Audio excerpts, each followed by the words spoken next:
Welcome to FXStreet. If you like the content we are producing and you want to be updated on a regular basis, please head on over to YouTube, go to the FXStreet channel and hit the subscribe button.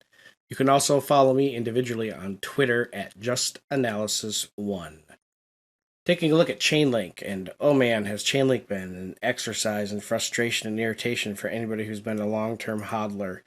Uh, it's hard to forget that at one point in near the middle of November, we were like, man, this thing's gonna like pop up a lot. This is going to start pushing towards new all-time highs. But I tell you, this bear flag, that channel that has existed since back in early June to July, has acted as a really crazy consistent source of resistance. And really ever since the 10th of July or 10th of November, we've just had a really strong move south. And this is really the case for a lot of cryptos. 50, 41% drop.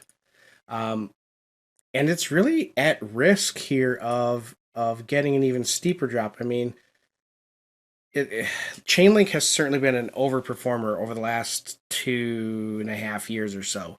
I mean, it has really outperformed the majority of the market. I mean, when Bitcoin was getting through the tail end of its bear market, Chainlink was really the only relative major consistent leader. And, when you look at it from that perspective, if you look at it on a monthly chart,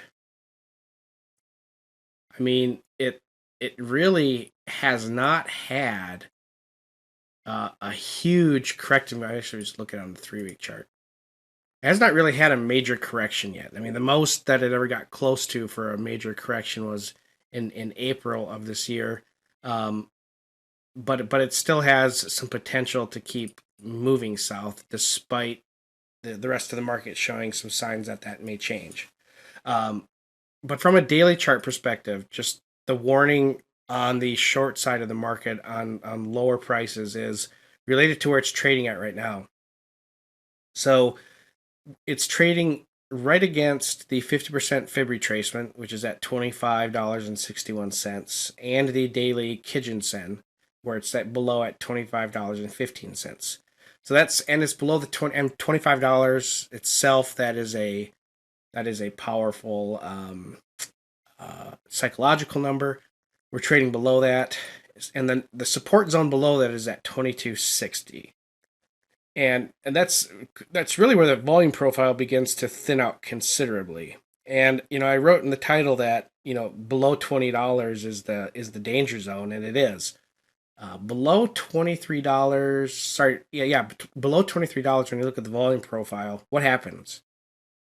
It just gets thinner and thinner and thinner, which means that on any daily or weekly close below $23, it becomes easier for Chainlink to move lower than it is to move higher. And it will move faster lower than it would move higher. And even above, so that's kind of the danger in there. And I mean, this structurally with its oscillators, it just looks really unhealthy. You've got a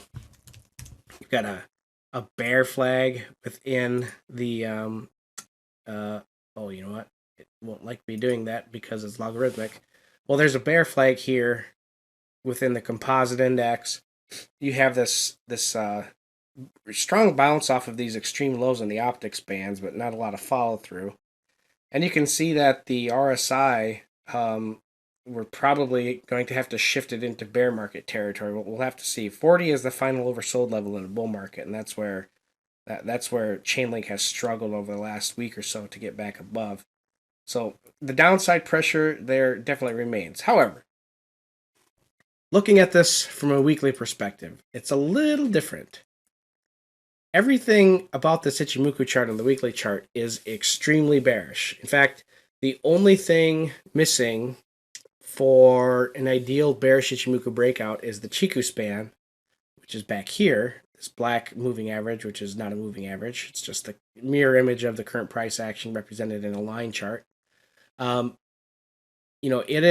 It's below the candlesticks, which it needs to be, but it's not an open space. Meaning, if I look at the current level of the Chiku span, if I look forward 5 to 10 candles, Am I going to intercept the bodies of any candlesticks? Absolutely. So this is really the only thing halting a huge major collapse. But it's also sitting in the perfect spot to create a phenomenal bear trap. Because what you have going on here, on the weekly chart at least, it's still in a bull market. It's in between the two oversold levels in a bull market in the RSI 50 and 40. And then you have this condition right here. You have look at the composite index where my cursor's at. Look at that trough related to the current level of the composite index. What is that? That's a lower low. Now let's relate that to the candlestick, all right? We have this low here, and then we have this low here. If Chainlink closes above the body of the candle back here on October 8th. So if Chainlink on the weekly chart can close at 2650, that will create hidden bullish divergence and could be a pretty strong trigger to see it move north. The threshold for Chainlink, though, on the Ichimoku chart to go into full-on bull mode again, it would require a close at 3365. But right now, it's below the cloud. It's on the weekly chart, it's bearish. The daily chart looks kind of weak. There are some hints that you could be seeing a bear trap develop, but for right now, that's what I see on Chainlink. Thank you for watching. From all of us here at FX Street, please don't forget to like, comment, and subscribe.